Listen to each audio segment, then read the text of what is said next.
뉴욕주의 무슨 맨하탄 건너편에 뉴저지주의 버게카운티라고 있습니다. 그쪽에 코스트코가 있어요. 코스코라고 부르죠. 거기는 매주 월요일 날 블루로가 지정되어 있어서 농산품은 절대 판매를 못합니다. 식품, 그러니까 생활에 필요한 식품, 약품 이런 정도는 판매가 되는데 농산품은 아마 노동법 관련해서 노동자의 그 휴일 이런 거를 보장하기 위해서 농산품 판매를 못하게 돼 있어요. 그것도 우리가 참고할 만한 거죠. 만약에 발효됐을 때 그래서 한 가지 여기 동국본한테 제가 활동에 제안을 드릴 만한 거는 질문과 좀 별다른 얘기지만 그런 사례들이 미국 전역에 있는 교민들이 많이 알고 있습니다. 또 미국 교민들 중에는 소비자 모임들도 있고요.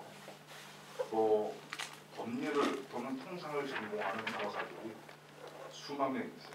그러니까 그런 분들하고 네트워킹이 필요할 거라고 생각합니다.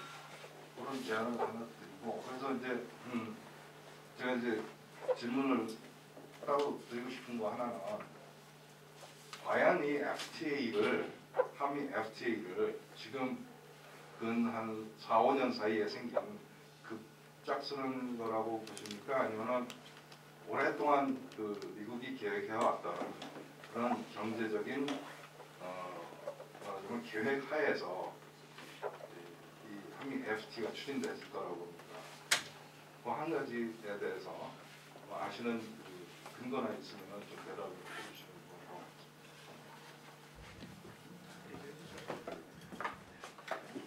잘 모르겠습니다.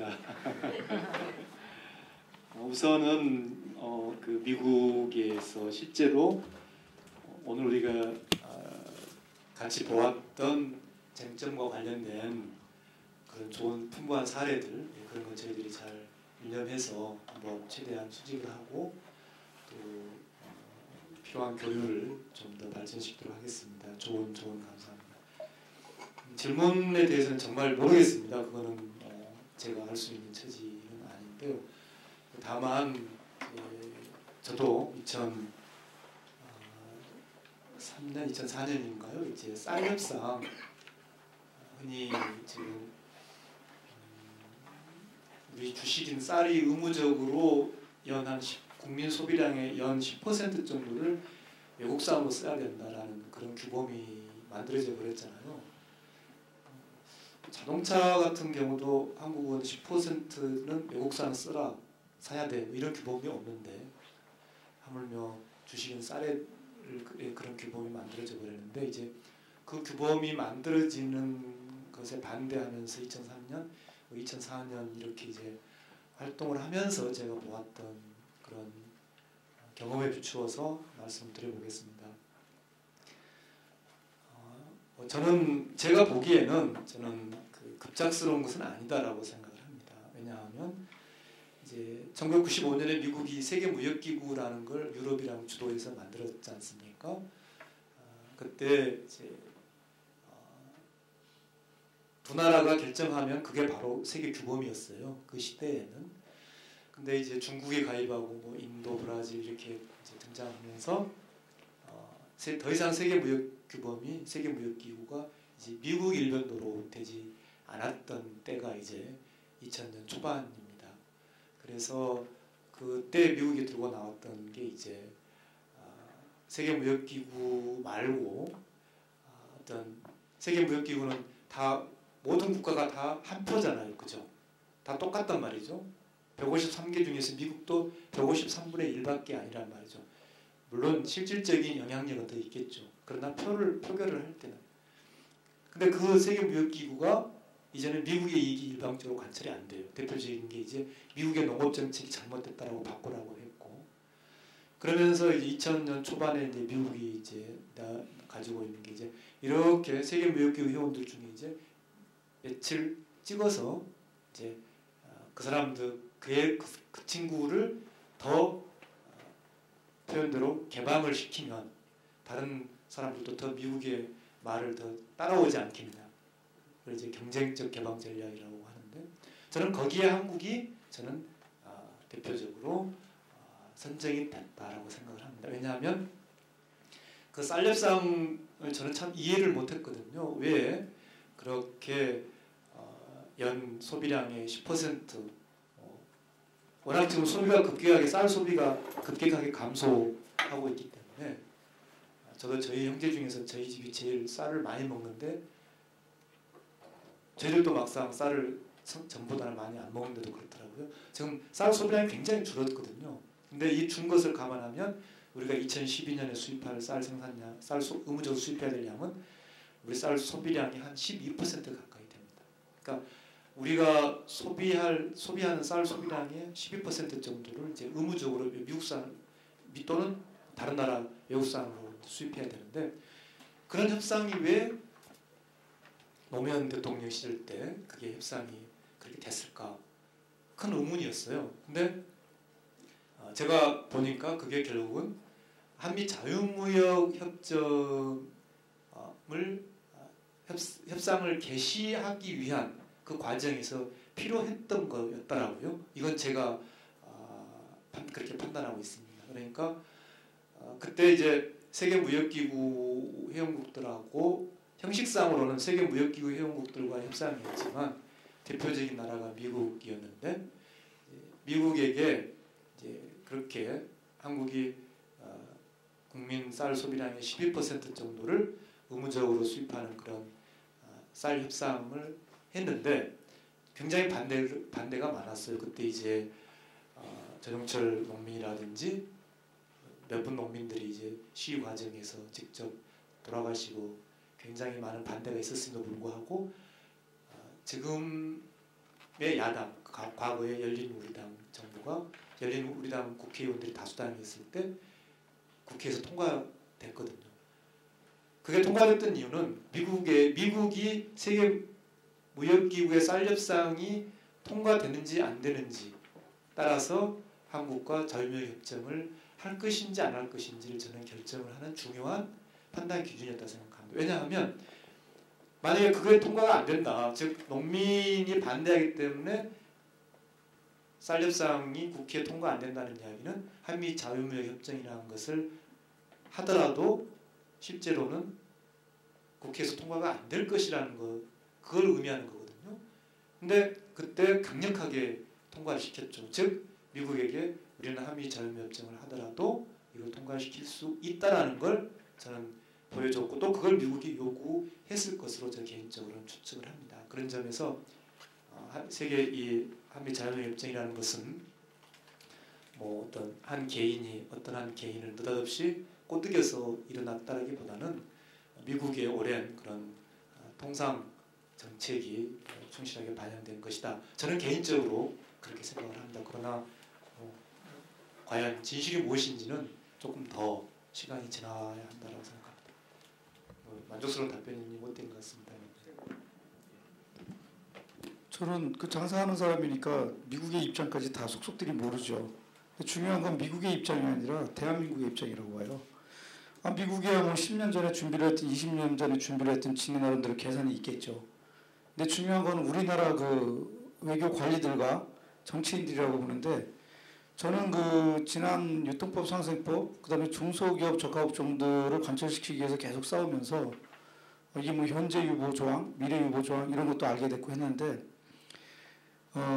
깊숙이 뭐 이 법조문 봐야 제가 알겠습니까? 근데 저들이 거짓말을 하고 있다는 걸 알겠더라고요. 그게 뭐냐면은 아주 단적인 예로 저희가 유통법 상생법을 2010년도에 통과시키려고 싸워서 당시 여당이 그 원래 우리는 그 제한을 하기 위한 규제법을 만들려고 했는데 이리저리 상인들을 헷갈리게 만들어가지고 유통법을 500m 이내로 제한하는 걸로 타협안을 만들어가지고 여야가 통과시키기로 이제 합의를 봅니다. 일방적으로 저희는 반대했지만 그래가지고 그 다음에 2011년도 4월에 지식경제위에서 통과가 됐어요. 그래도 뭐 그거라도 만들어 놓으면은 그 전까지는 그 뭐 그런 규제법 자체가 불가능하다라고 이제 외교통상부에서 하도 주장을 해왔으니까 WTO 핑계를 대면서 일단 WTO로 한 1년 이상을 방해를 했어요. 그 김정은 본부장, 그 외교부와 정부 여당이. 근데 그거를 송기호 변호사 같은 훌륭한 분들이 법안이라든가 이런 거에 본질적인 걸 가르쳐줘가지고 그걸 뚫고 나갔는데 어쨌든 여야가 합의해서 10월 달에 그 다음에 4월 달에 지식경제까지 통과시켰는데 4월 말에 법사위에서 통과되면 그대로 본 법안으로 넘어가는 거였어요. 근데 갑자기 외교통상부에 있는 김종원 본부장이 그 법사위장에 나타나가지고 왔다 갔다 하고 당시 한나라당 홍일표 의원이 갑자기 외교통상부에 있는 김종원 본부장을 출석시키고 이유도 없이 딱 그러더니 법사위에서 이걸 확 뒤집어 버린 거예요. 왜냐하면 김종원 본부장이 FTA에 걸리니까 이건 만들어 놓으면 안 된다고 하고 자기 뭐라고 그러더라 그 당시 직책을 걸고 이거는 말릴 거다라고 나와서 뻥뻥거리기 시작했어요. 그거 좀 무산됐어요. 지경에 통과되고 여야가 합의를 하고 지식경제부 장관까지도 유통법 상생법은 같이 통과시켜야 된다고 했던 게 이 사람 하나 나타나면서 확 뒤집어진 거예요. 그때부터 상인들이 이게 뭔가 FTA라는 게 대단히 위험한 거구나 알기 시작한 거예요. 그래가지고 그해 결국 무산되고 10월 우리가 너무너무 분노를 해가지고 그 당해년도 6월 달에 한나라당과 정부 여당을 대상으로 우리가 진짜 막말로 귀싸대기라도 한 대 갈겨야겠다 해가지고 여당 그 낙선운동을 합니다. 한나라당. 그래서 지자체 선거를 해서 제가 전국을 뛰어다니면서 한나라당 낙선운동과 단일후보 지지운동을 하고 다녔는데 하필이면 제가 간 데는 또 다 그렇게 뒤집어졌어요. 인천, 충청북도 뭐 이런 데 다 뒤집었어요. 강원도까지 다 뒤집어졌는데 그러면서 상인들이 어떤 정치적인 행동을 하고 낙선운동을 독자적으로 하니까 정부나 여당이 놀랬죠. 놀래서 10월 달에 이번에 또 안 하면은 우리가 또 정치적인 행동을 하겠다니까 10월 달에 국정감사장에 제가 풀려나갑니다. 풀려나갔는데 그 당시에 이제 쟁점은 뭐였냐면은 저희는 유통법과 상생법이 쌍둥이법이다. 유통법을 통과시켜도 상생법을 통과시키지 않으면은 대형마트들이 프랜차이즈라는 그 껍데기를 쓰고 나타나가지고 이거는 프랜차이즈는 개인 자영업자가 하는 거잖아요. 그러니까 우리 게 아니다. 이런 껍데기를 씌워가지고 그걸 가지고 계속 시장 파괴를 해나가려고 했던 거죠. 그래서 우리는 이 프랜차이즈도 사업조정 대상에 넣어야 된다. 해가지고 동시에 통과시켜라 라고 했을 때 여당은 일단 유통법만 먼저 통과시키고 상생법은 나중에 하자. 근데 유통법만 통과시키면 어떤 현상이 되냐면은 정부 여당에서는 상인보호법을 우리가 반대한 게 아니다. 그런데 그것만 통과시켜주면 프랜차이즈라는 이상한 형태로 해가지고 다시 시장 점유를 할 수 있는 그런 형국이었어요. 계속 우리가 속았으니까. 그래서 제가 주장한 게 이 행태는 뭐냐. 강을 건너야 되는데 배를 타고 기름을 반만 넣어주는 거다. 기름을 반만 넣어주고 가다가 딱 쓰면 돌아오지도 못하고 가지도 못하고 정부 여당을 상대로 싸우지도 못하고 안 싸우지도 못하는 상인들은 엄청난 애매한 그 궁지에 몰리게 된다. 차라리 안 가면은 안 간 데서 싸울 수가 있잖아요. 기름을 더 얻어서 가든지. 그러니까 이런 그 술책을 피우길래 우리가 동시 통과시키라고 했는데 그때 이제 김종원 본부장이 나타납니다. 그 국정감사장에. 그래서 그 여야 이제 의원들이 김종원 본부장한테 뭐 이거 애쓰셨는데 뭐 유통법을 통과시키고 상생법을 어쩌고 저쩌고 하면서 분리 통과시키려고 이제 획책을 했는데 제가 그 당시 여야 의원들한테 김종원 본부장한테 한번 물어봐라 이 자리에서 저 사람이 지금 상생법은 또 FTA 때문에 안 된다고 여태까지 했는데 왜 정부 여당은 당시 4월 달에 김종원 본부장이 나타나서 FTA 때문에 이거 통과시키면 안 된다고 하니까 다 뒤집어 놓고서 이제 와서 여기서 통과시키겠다고 하는데 그러면은 김종원 본부장한테 한번 물어봐라. 그래서 이제 야당 국회의원이 물어봤어요. 그거 상생법 통과될 수 있죠? 그랬더니 그 자리에서 안 된다고 그런 거예요. 그러니까 그 전에 여당과 야당이 FTA 분리 처리하면서 유통법 통과시키고 상생법 통과시킨다고 자기들끼리 약속을 했는데 민주당 입장에서는 약속을 했는데 여당도 약속을 했는데 정부 기관에 집행자가 나타나서 안 된다고 하니까 이 약속은 거짓말이 되어버리는 거죠. 그래가지고 국정감사가 있는 그 다음날 그 서로 여야 합의됐던 게 파기되어버렸어요. 그랬더니 오히려 똥싼 놈이 승질 부린다고 왜 파기시켰냐고 민주당을 막 몰아대는 거예요. 한나라당이. 그런데 웃긴다고 그랬어요. 진짜 똥싼 놈이 승질 낸다고. 그럼 니네들이 여당이 김종원 본부장한테 허락을 받아와라. 상생법을 통과시켜도 되는지. 당신들이 항상 물어보고 김종원 본부장이 안 된다고 그러면 다 폐기시키지 않았느냐. 받아와라. 못 받아온 거예요. 그래서 이제 여당에서 말칵 뒤집힌 거죠. 그걸 빨리 통과시키고 뭐 대충 해야 되는데 안 되니까 나중에 어떻게 설득을 했는지 11월 달에 보름을 시차를 두고 하겠다고 약속을 받아옵니다. 보름을 시차를. 그 대신 만약에 그 민주당에서도 만약에 보름의 시차를 두고 안 하면은 이 부분에 대해서 강력하게 저항을 하겠다고 민주당에서도 약속을 해요. 사실 그 당시 파기됐던 게 민주당이 약속을 어긴 게 아니라 한나라당의 그 호도책에 넘어갔던 거죠. 근데 국정감사장에서 김종원 본부장한테 그 사람 육성을 통해 들어가라 하는데 이 사람이 말을 탁해버리니까 그때서 민주당이 아차 또 함정에 말려들었구나 이렇게 됐던 거예요. 그 사람들은. 그래서 어쨌든 그 당시에 보름의 시차를 두고 유통법 상생법이 가까스로 통과를 해요. 근데 이제 그 다음 연도에 4월 달에 우리가 중소기업 적합업종이라는 것을 내놓습니다. 중소상인 적합업종이라는 것 지금 여기 아까 나와 있었던 거. 왜냐하면 유통법 상생법을 통과시켰는데도 불구하고 구멍이 엄청 많은 거예요. 상생법은 규제에 대한 부분이 권고사항이에요. 권고라는 거는 그것을 안 들으면 그만인 거예요. 그러면 유통법도 1km 법안이 아니라 그 당시는 500m였어요. 500m, 505m 바깥에다 만들면 그냥 되는 거예요. 근데 시장에서 500m는 별 거리가 아니에요. 뛰어가면 그 몇 분이나 걸려요? 한 2, 3분 거리밖에 안 되는데. 그렇게 구멍이 너무 많으니까 우리가 아예 이거 가지고 안 되겠다. 격벽을 치자. 그러니까 중소상인에게 적합업종들은 아예 진입을 하지 마라. 이를테면 콩나물, 뭐 두부 이런 거 니네가 꼭 만들어서 팔아야 되냐? 오지 마라. 피자, 떡볶이 이런 거 다 팔아야 되냐? 하지 마라. 이런 거였거든요. 그렇게 했더니 그 당시에 또 우리의 그 유명한 김종원 본부장이 딱 나타나요. 거기에 나타나서 중소기업 적합업종 제도는 절대 안 된다. FTA 또 배치된다. 또 이런 거 이 사람이 와가지고. 그래가지고 가까스로 뭐 이제 이렇게 이명박 정권이 흉내낸 게 뭐냐면은 정운찬 옛날에 국무총리 했던 분 앉혀가지고 동반성장위원회를 만들죠. 만드는데 여기를 재벌들이 우습게 알아요. 그 조직도 어떻게 돼 있느냐면 동반성장위원회 만들 때 유통 관련 부분은 재벌은 대표로 와 있는데 우리 중소 자영업자는 그 대표로 못 들어가요. 그럼 동반성장위원회에서 대화를 통해서 하겠다고 하면서 대화 당사자인 중소상인은 안 집어넣어줘요. 지금도 안 들어가 있어요. 그게 무슨 동반성장위원회예요.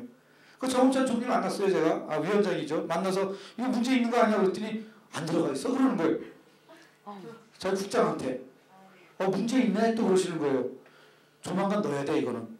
그분이 그러셨어요. 그랬더니 자기네 국장인가 과장한테 맞죠? 그러니까 말을 안 해. 하여튼 우리가 알아서 처리하겠습니다. 넣는 방향으로 하겠습니다. 이렇게 약속을 받았는데 아직도 안 들어가 있어요. 이게 동반성장위원회 실체예요. 거기다 동반성장위원회에서 중소상인 적합업종 몇 개 만들어냈더니 뭐 같지 않은 것들이에요. 하여튼 뭐 별로 하지도 않는 거 중소기업에서 지네들도 해봐야 돈 안 되는 거 이런 거 한 서너 가지 했어요. 그러고서 이제 제대로 한번 해보려고 정운찬 위원장이 하니까 거부해버리잖아요. 재벌들이. 기업적이 위축된다고. 이런 식으로 넘어간 거예요. 그때도 이 김종원 본부장이 나타나가지고 또 방해를 한 거죠. 근데 이제 재밌는 거는 지금부터인데 우리는 저 사람 저승사자라고 그래요. 중소상인들한테는 머리가 허해가지고 그 좋게 보면 굉장히 좋은 건데 나쁘게 보면 되게 나쁘거든요. 인상도 그 사람 경상도 사투리 쓰고 그러면 구수하게 들을 수 있는데 우리 상인들을 들을 때는 아주 안 좋아요. 그 양반 때문에 경상도 사투리가 싫어져요. 우리 집안이 경상도예요. 그런데 경상도 사투리가 듣기 싫어 그 양반 때문에. 근데 그 양반이 어떤 적이 나냐면 제가 끝장 토론을 작년 10월 22일인가 그때 그 정도죠. 송교 변호사님도 가셨는데 끝장 토론에 이제 상인 대표로 이제 가서 중소상인 문제를 하는데 이 양반이 갑자기 거기 나타나서 자기는 중소상인을 돕기 위해서 애를 쓰겠다는 거예요.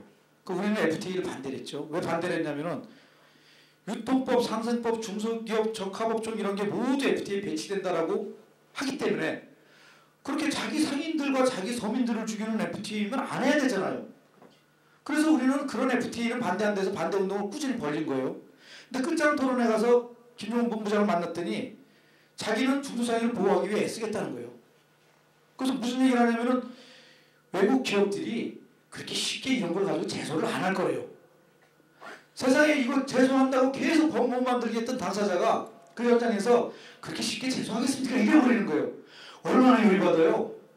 한 입으로 두 얘기를 아주 장관이에요. 그 사람은 우리나라 장관. 장관이라는 사람이 그런 공식 석상에서 그런 거짓말을 아주 천연덕스럽게 해요. 그래서 제가 느낀 거죠. 뭐냐. 상인 문제에 대해서는 내가 너무너무 잘 알고 내가 유통법 상생법을 만드는 과정에서 싸웠기 때문에 너무 잘 알기 때문에 이 사람이 거짓말하는 걸 소속들이 알잖아요. 결정적인 거짓말을 했잖아요. 다 안 된다고 해놓고 그 자리에서는 제소 별로 안 할 거다 이래버렸거든. 그러면 제가 그 상황에서 벌써 그렇게 못 믿을 일이 나왔는데 다른 부분은 어련하겠어요? 그것도 지속적으로 그런 거짓말을 하는데 조직적으로. 그래서 제가 생각을 했어요. 이 외교부에 있는 사람들은 특히 이제 다는 아니겠지만 적어도 FTA와 관련돼서 움직였던 외교통상부의 관료와 직원들은 무능한 사람들이든지 나쁜 사람들이다. 전 그 둘 중에 하나라고 봐요. 왜냐? 이 사람들이 정말 자기 동족과 자기들 국민들을 생각을 한다면은 이게 FTA 자기가 나중에 22일 날 끝장 토론을 나서 제소 안 당할 수도 있다라는 식으로 얘기를 했잖아요. 그러면은 자기가 이런 FTA 법안을 만들고 협상을 하는 과정에서 어떻게든지 핑계를 만들어가지고 우리들이 안 걸리게끔 FTA에 안 걸리게끔 법안들을 만들어서 쓱쓱 수정을 해야 되는 거예요. 저희가 FTA 비준되기 전까지 주장했던 게 뭐냐면 아까 송교 변호사님 얘기한 현재 유보, 미래 유보 조항에 현재 유보에 유통법 상세법이 통과가 됐기 때문에 그걸 집어넣고 미래 유보 조항에 중소상인 적합업 쪽은 아직 통과가 안 됐기 때문에 미래 유보 조항에 넣으라고 우리가 얘기를 했어요. 안 넣어요. 그 당시에 제가 남경필 그 외교통상위원회 그 위원장까지 만났어요. 만나서 이거를 넣어라 라고 하니까 뭐라 그러냐면은 버스가 정류장이 저기 보이는데 갑자기 와서 버스를 쓰라고 그러면 어떡하냐는 거예요 저한테. 그래서 그랬어요. 정류장이 눈앞에 보여도 앞에 사람이 치이려고 달려들면 버스가 서야지 무슨 소리냐 이렇게 얘기를 했어요. 그게 맞잖아요. 얼마 전에 정태인 그 박사님 쓴 거 보니까 FTA는 떠나간 기차가 아니다. 이게 지금 벼랑 끝으로 가고 있지만 우리가 정신 차려가지고 이거를 세워야 된다. 이 말씀이 맞잖아요. 이 FTA도 저는 그렇게 생각을 하는 거예요. 지금 송교 변호사님 계속 얘기하지만 저희가 세워야 된다고 봐요.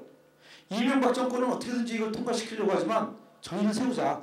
근데 세우려면은 저희 상인들은 지금 꾸준히 싸우고 있거든요. 한EU FTA 싸움할 때도 저희는 그 버스를 세우고 기차를 세우려고 싸웠어요. 한미 FTA도 마찬가지고. 아무튼 그래서 그 제가 이제 답을 하자면은 중요한 거는 미국의 의도는 뻔해요. 미국은 전 세계를 자기들의 그 자본으로 침투시켜서 해먹겠다는 게 미국 자본의 그 원리잖아요. 달러도 그 민간은행이 발행하는 거라며 걔네 나라가. 그래서 전 세계에 퍼뜨리는 거라며요. 그럼 미국의 의도는 뻔하기 때문에 볼 것도 없어요. 대한민국 정권을 가지고 있는 놈들이 어떤 놈들이냐 이것을 어떻게 뒤집어 엎느냐가 우리가 FTA에서 살아남느냐 안 살아남느냐죠. 그 저는 믿는데 차기의 정권 바꾸면은 전 FTA 어느 정도 또 정리할 수 있는 그런 정권으로 바꾸면은 우리가 살 길이 또 나오지 않겠느냐.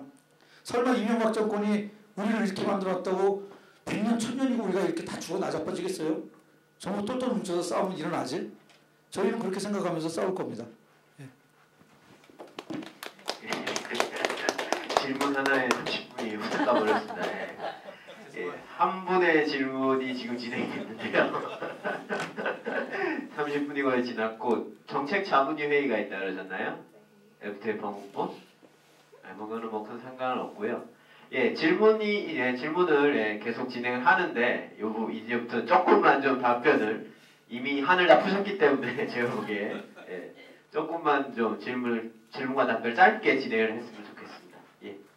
질문 있으신 분? 네.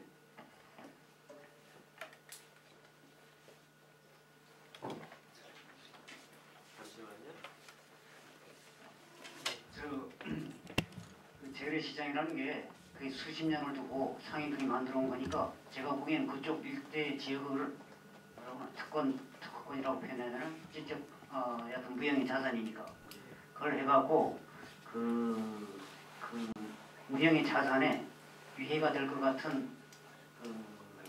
상인이나 아니면 업체가 들어오게 되면 거기다가 사용료를 올릴 수는 없을까요? 난 그렇게 보는데. 재래시장이요? 그러니까 재래시장에 들어오는 가령 그 큰 무식자가 들어오게 되면 이게 생태계가 교란될 수 있으니까.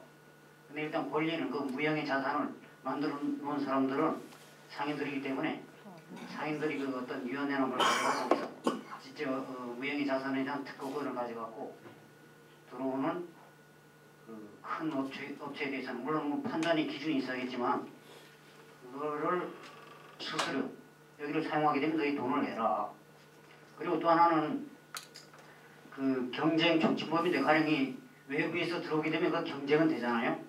대신에 거기서 만일에 이미 기존에 있던 업체가 나가떨어지면 경쟁이 덜 되니까 이거는 경쟁을 촉진한 게 아니고 거꾸로 경쟁을 감소시킨 게 되니까 이게 경쟁을 감소시켰다고 해갖고 그쪽한테 일종의 그 뭐라고 하나요?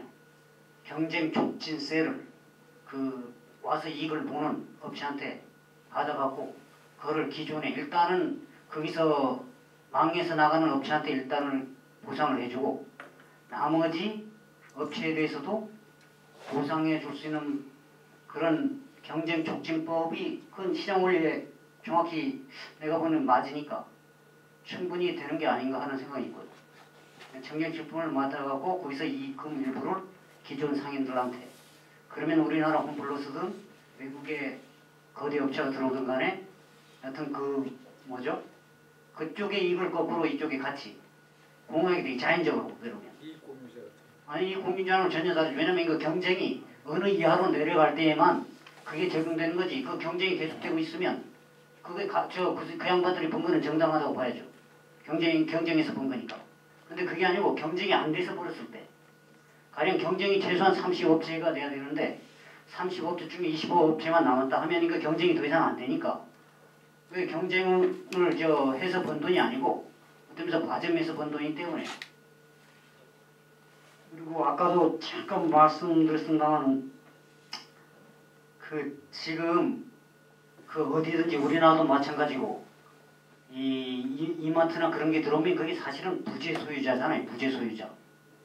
그게 부재 소유자가 들어와서 이쪽에 있던 사람들의 돈을 다 가져가서 다시 서울로 보통 서울로 가져가 버리는데 인천도 그렇고 그러면은 이게 그쪽 사람들한테 물론 형식상으로는 뭐 고용이 이루어진다고 하지만 이 돈이 결국 서울로 다 들어와 버리니까 결국은 손해가 되니까 이 부재 소유자에 의한 그 폐해 돈이 서울로 못 오게 하는 방법 중에 하나는 부재 소유자에게 과세를 하든지 아니면은 부재 소유자는 반드시 이마트가 들어오게 되면 그 지역 그 주민들이라고 표현하나요?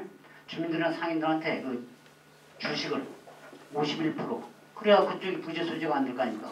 최소 49%만 가져야 자기네가 부재 소유자가 안 되니까 그런 걸 해갖고 제가 보기에는 그 주식을 주민한테 나눠주든지 아니면 자기네가 부재 소유자라는 것 때문에 세금을 내게 하든지 그렇게 하는 방법이 하나 있지 않을까 하는 생각이에요. 또 하나는 아까도 잠깐 말씀드렸지만 지금 농협을 보면 농협이 상인들하고 달라갖고 이기는 이유 중에 하나가 농협이 일종의 카르텔이잖아요. 카르텔. 지금 저 삼성도 일종의 카르텔이고요. 다 카르텔이지. 카르텔이 안 돼갖고는 이 경쟁에서 승자가 안 되기 때문에 결국은 제가 보기에는 그 상인들도 카르텔을 만들어야 되지 않느냐. 물론 저 주식회사를 만들면은 결국 몇 사람이 지배하게 되니까 주식회사 말고 협동조합으로 만들어갖고 전국 상인 협동조합. 그래서 특히 제가 보기에는 은행, 상협은행이죠. 지금 농협은행인가? 상협은행을 만들면 아마 상인들 그 돈 대출하는 문제하고 어려울 때 누가 또 저 뭐라고 하죠? 보조금 비슷하게 대줘갖고 경쟁할 수 있지 않느냐. 그래서 전국적인 단위 상인 협동조합을 만들면 아마 거기 경쟁할 수 있지 않느냐. 저는 그렇게 보고요. 그리고 아까도 마지막으로 보죠. 지금 그 외국 그 자본이 들어오게 되면 그쪽에서 만일에 국가에서 규제를 하게 되면 자기네가 손해를 보게 된다. 그래서 기대이익이라고 표현한 것 같던데 보니까 자기네가 손해를 보게 되니까 그 기대이익이 훼손당했으니까 제소를 할 수 있다. 그렇게 주장을 하고 있잖아요. 그러면 또 마찬가지로 우리 국민이 그 국가한테 규제를 하라고 하는 이유는 그게 국민한테 뭔가 기대이익이 있기 때문이라고 저는 보거든요. 국민이 기대이익이 없는데 국가한테 규제하라고 하는 거는 국가의 그 뭐라고나 자의적 권한만 물려주는 셈이고 그러니까 제가 보기에는 규제를 하는 거는 반드시 어떤 의미에서 국민에게 이익이 되기 때문에 하는데 그 회사가 그걸 제소를 해갖고 그거는 그쪽에 관계된 문제니까 뭐 ISCID나 그런 데 제소를 하겠죠. 그게 아니고 우리 입장에서는 제소할 수 있는 데는 대부분의 제소를 할 수 있으니까 대법원에 제소해갖고 졌기 때문에 우리가 손해를 봤다. 저 회사한테 손해보만큼 손해배상금 청구를 할 수 있지 않을까 하는 생각이 있고요. 아까 뭐 송교 변호사님께서는 위헌소송 안 된다고 하셨는데 난 위헌소송을 왜 못하는지 그건 이해가 안 되네요. 왜냐면 지금 말씀으로는 다 그거 말고도 가령 그 자체 아까 무슨 뭐 간접성이라든지 제가 보기엔 다 위헌 같은데 그러면 위헌소송을 낼 수 있는 거 아닌가요? 그거는 좀 다른 문제입니다. 질문 많으니까 구체적인 것만 저는 아는 것만 짧게 얘기할게요. 그 촉진세, 경쟁 감소돼서 촉진세 이거는 사실 저희가 불공정 거래 관련해 가지고 독과점에서 지나치게 독과점화되는 부분이 지금 3대 회사가 70%를 과점하면은 그 독점으로 봐요. 그걸 50%로 낮추고 그다음에 일개 기업이 50% 이상을 과점하면은 독점으로 봐요. 그걸 저희 20%까지 낮추는 운동을 지금 벌일 거고요. 부재 소유자 부분은 저희가 지역 빨대 효과라고 그러거든요. 지역 빨대라고 그래가지고 지역에 있는 모든 그 자본을 빨아갑니다. 서울 중앙에서. 그것을 지역 법인화하는 것으로 해라. 이렇게 지금 요구하고 있고요. 그래서 지역 경제를 완전히 말살을 하고 있거든요. 그 다음에 그 아까 뭐였죠? 경쟁 감소 촉진세 했고 불공정 했고. 예. 예, 무슨 얘기인지 알았어요. 예. 그다음에 그 상인 카르텔이 필요하지 않냐? 그 조합 운동해요 지금. 그래서 조합을 전체적으로 하고 전국적으로 하고 있고요. 은행 문제도 얘기 나와요. 상인 은행을 만들자는 얘기가 나와요. 그리고 특허권 얘기하는 거는 뭐 저희가 지금 전통 그 시장이라는 개념을 넣어가지고 그것으로 보호하는 건데 그 안에 들어오는 거는 뭐 세금을 받고 그러는 건 사실상 힘들고요. 사용료가 아니라 그게 아니라 전부 세 내고 장사해야 되거든요. 어차피. 그래서 여기서 뭐 그 안으로 뭐 수수료 내고 들어올 사람은 없어요. 대형 유통재벌은. 왜냐하면 오히려 거기서 떨어져서 만들지 시장 한가운데로 들어오진 않아요. 아니 번역을 결정은 번역이 지금 그 바로 안에 들어올 수가 없잖아요. 지금 말씀은 아까 2kg. 예. 다 지금 1kg예요. 2kg. 2kg를 번역으로 봐서. 그러니까 1kg 그 보호법안조차도 사실은 억지로 통과가 됐고 이거를 자체를 지금 무력화시키고 있어요. 특허권을 낼 수가 없느냐는 말이에요. 제가 말은 그에다가 하게 되면 시장 자체를 특허권을 낼 수는 없죠. 그거는 법인도 아니고 개별도 아닌데 어떻게 특허권을 내요? 사단법인은 만들어질 수가 없어요. 불가능해요. 시장 전체를 만드는 건 불가능해요. 네. 그렇게 하고요. 그 부분보다는 이제 그것에 대한 이제 전면적인 답변은 뭐냐면은 우리는 이렇게 생각을 해요. 사실은 뭐 그래서 세금을 받고 우리를 도와주고 이러는 게 중요한 게 아니고 그 생산 수단을 뺏기는 거거든요. 우리는 생산 수단을 뺏기고서 이 FTA 논리하고 똑같아요. FTA 논리는 잘 나가는 재벌 기업을 살려서 그 사람들이 벌어오면은 그거로 세금을 많이 걷어서 복지 자금으로 나눠주면 되는 거 아니냐라는 식이거든요. 지금. 그래서 농업도 포기하고 중소자영업도 포기해도 된다라는 식의 논리란 말이에요. 사실. 근데 그렇게 하는 건 뭐냐면 우리가 노예적인 삶을 산다는 거거든. 스스로의 자기가 살아갈 수 있는 생산 수단을 놓쳐버리고 그들이 벌어오는 돈을 바라보면서 살아야 되는 거죠.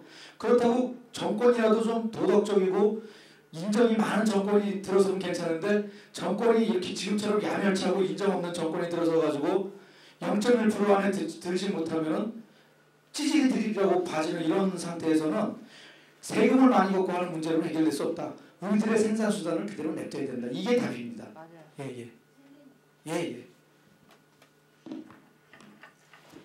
네, 중요한 질문 감사합니다.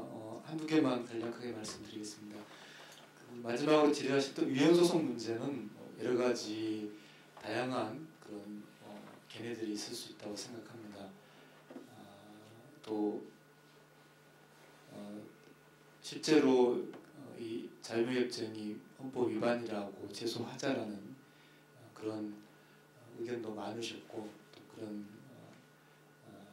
생각도 여전히 많이 하고 계신 걸로 그렇게 알고 있습니다.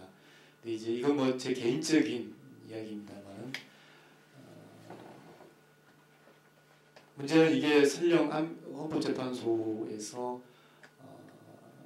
만약에 이게 위헌 무효라고 결론이 난다고 하더라도 그 효력이 미국이나 그런 외국인 투자자에 대해서까지 미치는 것은 아니기 때문에 무슨 말씀이냐면 대외적인 이거는 지금 미국과의 그런 대외적인 조약이잖아요. 그러니까 미국과의 관계에서 즉 국제법적으로 이게 파기되거나 무효가 되는 것은 아니라는 그런 한계 때문에 저는 이렇게 쉽게 생각을 못 하고 있습니다만 여기에 대해서는 여러 가지 견해들이 있을 수 있다고 생각합니다. 근데 과연 이런 그 헌법재판관 분들에게 맡기더라도 그 시기는 제 생각에는 이 한미 자유무역협정에 대해서 압도적으로 제가 아까 말씀드린 대로 이제 국민과의 꾸준한 그런 대화, 국민과의 설득을 통해서 압도적으로 국민들이 이걸 반대한다면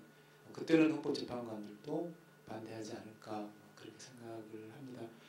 그 다음에 그 또 다른 질문으로서는 이제 그 제소하는 문제는 그거는 여러 가지 방법을 통해서 가능하지 않을까. 가령 그 사람들이 담합을 했다든지 그러면 지금 담합하는 사람들 상대로 소송도 하고 그러잖아요. 또 담합이 아니라고 하더라도 이제 그 사람들의 행위로 인해서 어떤 공공 정책이 실질적으로 무력화되고 그 피해가 발생을 하고 그럴 때는 여러 가지 방식의 그런 소송도 모색을 해야 된다 그렇게 생각을 합니다. 그러나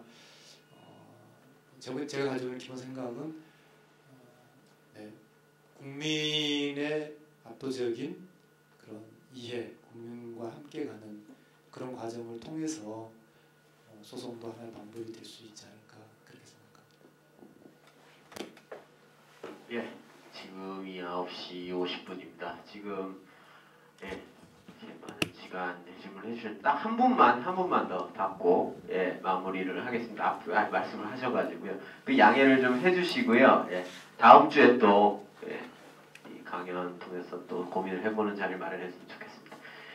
잠시만 기다리십시오. 감사히 잘 들었고요. 제가 궁금한 거는 지금 3월 1일자로 언론에 보면 바로 시키겠다 그런 말이 나오더라고요. 이렇게 다음에 보면 근데 저희가 지금 할 수 있는 거는 발효되면 이제 직접적으로 올 수도 있는 거잖아요. 폐기하기 전까지는. 그럼 저희가 정권을 이제 바뀌어서 그럼 우리가 아까 그 외교통상부 장관이면 그분한테 할 수 있는 제재, 책임 그럼 어떤 물을 수 있는 게 있는 건지 그걸 여쭙고 싶고요. 그리고 저희가 그 외국계 회사 까르푸 같은 거 다 물리셨잖아요. 목포 측에 지금 다 나갔잖아요. 외국계 회사가요. 그럼 저희가 그렇게 제가 보니까 그런 방법도 있지 않을까. 지금 이 FTA는 공공정책에 무력하잖아요. 크게 보면은 그렇게 본다면 우리 소비자 입장에서는 우리가 역으로 자꾸 그 사람들 그 기업가를 아까 말했듯이 뭐 담합을 해서 공정거래위원회에 한다든가 아니면 뭐 소비자 입장에서 그 사람들이 이게 잘못됐다 자꾸 이렇게 걸면 그런 거는 아무 하자가 없는 건지 그러니까 우리가 외국 기업 같은 거 다 물리치는 경력이 있으니까 정 안 되면 그렇게 해서라도 이겨내야 되지 않을까 그런 생각이 들거든요. 그리고 현 정부에 대해서 어떠한 그 대통령이라든가 그 정부 각처 그런 분들은 허위 사실 유포 아닌가 저는 그런 생각 자꾸 거짓말 하잖아요. 그거는 우리 일반 국민들도 허위 사실 유포하면 막 고소하면 걸려 들어가는데 지금 공직에 있는 분들은 딱 빠져나가고 사퇴하면 그만이더라고요 보니까. 그런데 그런 분들한테 진짜 강력하게 물을 수 진짜 이 나라를 말아먹는 거 아니에요. 그런 분들은 직접적으로 우리가 물을 수 있는 게 국민으로서 아니면 바뀌어서 물을 수 있는 게 뭔지 강력한 조치가 뭔지 이젠 저희가 그분들을 우리가 그분들을 심판해야 되지 않을까. 한 사람 한 사람 그 뭐 외교통상부라든가 뭐 기타 여러 권력 가지신 분들 거의 다 그러신 것 같아요. 그러니까 그런 분들 뭐 시행키라든가 여러 가지 얘기를 들어보면 제재할 수 있는 방법, 그분들이 형사상 민사상 물을 수 있는 방법이 뭐가 있는지 그게 궁금해서 여쭤봅니다. 이 법은 손기호 변호사님이 얘기 드리고요. 저는 그 까르푸를 이긴 것에 대해서 잘못하면 우리가 환상을 가질 수가 있다. 외국 기업을 우리가 물리쳤다고 생각하니까 이제 다른 외국 기업도 물리칠 것 같잖아요. 사실은 그 당시 까르푸가 들어와서 실패했던 가장 큰 이유는 대한민국 국민들의 물품 구매 문화 이거를 잘 몰랐어요. 잘 몰라가지고 자기네 나라에서 하듯이 했는데 그게 우리나라에 안 먹혔고 이마트가 우리나라의 대형 유통을 주로 하는 신세계 그쪽이잖아요. 이 사람들이 우리나라 구매 문화에 맞게끔 이 장사 패턴을 바꾼 거예요. 원래는 대형 유통점들은 창고형 매장이에요. 그래서 막 디자인도 화려하게 하고 이러는 게 아니라 창고식으로 뚜둑 해놓으면 가져가는 거였는데 이마트가 들어오면서 이 마트 문화를 확 바꿔버렸어요. 그래가지고 소매형 중식으로 싹 바꾼 거예요. 아주 아기자기하게 하고 그러는 바람에 까르푸가 적응을 못해서 나간 거지. 홈플러스는 적응 잘하잖아요. 영국 기업인데. 왜 그러냐? 홈플러스를 운영하고 있는 한국의 직원들이 다 한국 사람이에요. 회장도 한국 사람이에요. 그러다 보니까 이 사람들이 적응하고 월마트도 처음에 들어가다 나갔거든요. 월마트 지금 그 사무소 다시 개설했잖아요. 다시 한국에 개설했어요. 그럼요. 그러니까 이제 이 문화를 알고 이제 쳐들어오는 거예요. 그렇기 때문에 우리가 그냥 구매하는 소비자들이 그들을 이길 수는 없어요. 저부터 당장 우리 집 식구들을 교육시키는데 몇 년 걸렸는데요. 아빠가 대형마트랑 싸우는데 마트 가서 살 거냐?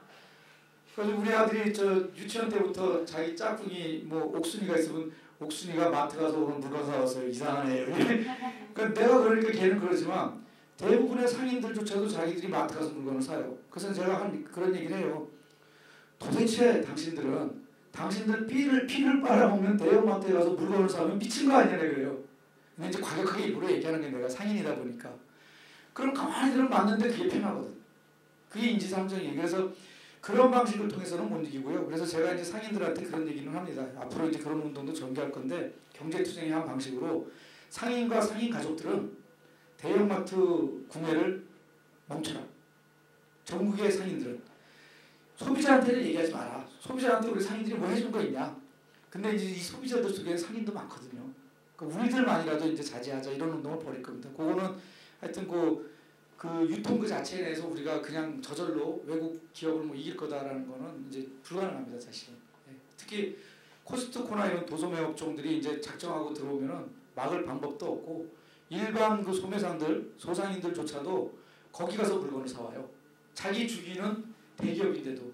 그래서 최근에 아주 웃기는 일도 하나 있었는데 어느 단체라고는 얘기는 안 할게요. 슈퍼와 관련된 단체인데 이 사람들이 이마트하고 MOU를 체결을 해요. 거기서 물건 받아다가 팔려고. 근데 그 이마트가 사실은 우리에 있는 유통업을 붕괴시키고 있는 당사자 아니에요.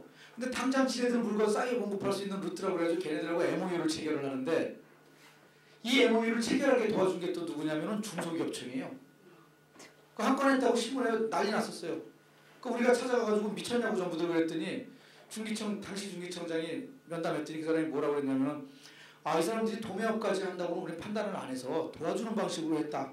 만약에 이 사람들이 도매업으로 진출을 하면은 그때는 철저히 막겠다 약속을 했어요. 도매업 진출하잖아요 지금 이마트. 그러니까 대재벌과 다국적 기업은 그런 상대이기 때문에 저희가 철저히 싸움하지 않고서는 규제하지 않고서는 그걸 제어할 수 방법이 없습니다. 법적인 건 한번 송규 변호사님한테 저희도 진짜 어떻게 좀 했으면 좋겠어요. 잡아놓았으면 좋겠어요.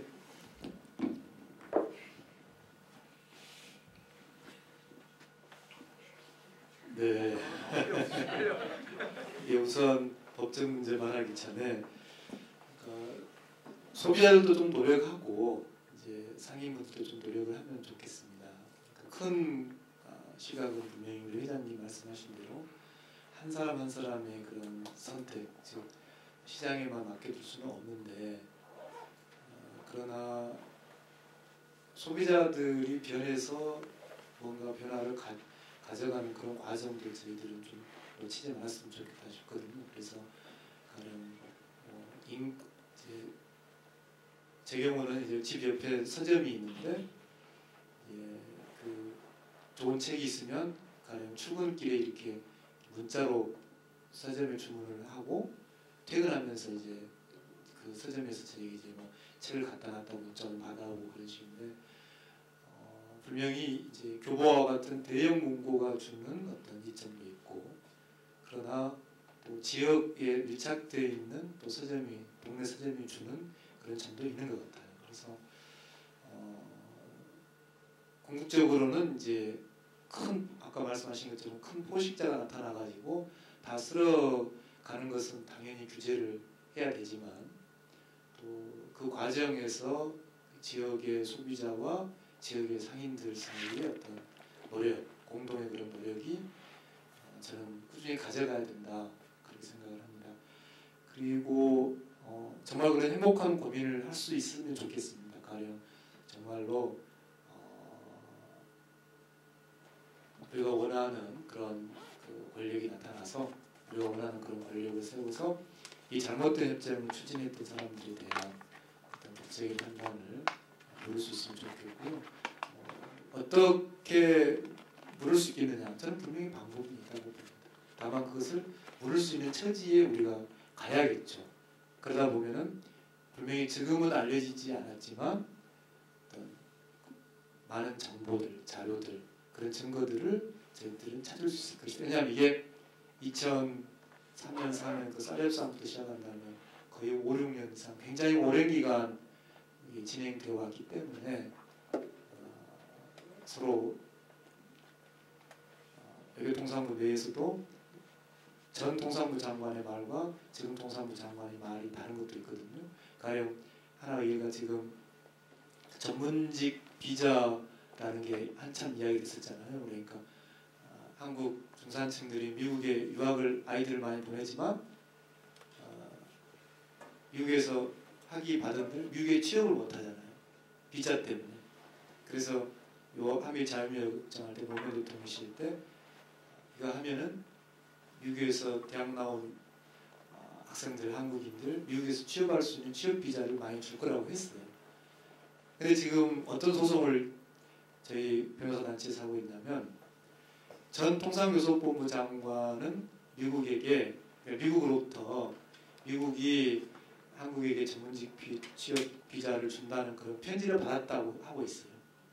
그래서 그걸 내놓으라고 하고 있죠. 지금 외교통상부 상대로. 근데 지금 외교통상부에서는 그런 거 받은 적이 없다고 하고 있어요. 그러니까 그 중요한 한국의 그 당시에 협상하셨던 분들이 정말 중요한 전문직 취업 비자 문제에 대해서 전 통상교섭본부 장관은 받았다고 하고 있고 그런 편지를 받았다고 하고 있고 지금 장관은 그런 거 받은 적이 없다고 하고 있잖아요. 벌써 지금 다르잖아요. 만약에 사실이 밝혀지면 누군가는 어떤 형태로든 책임지겠죠. 그런 증거, 그런 자료, 그걸 찾을 수 있게 하는 그런 힘을 우리가 갖게 되는 거. 그러면 저는 분명히 방법은 있을 것이다 그렇게 생각합니다.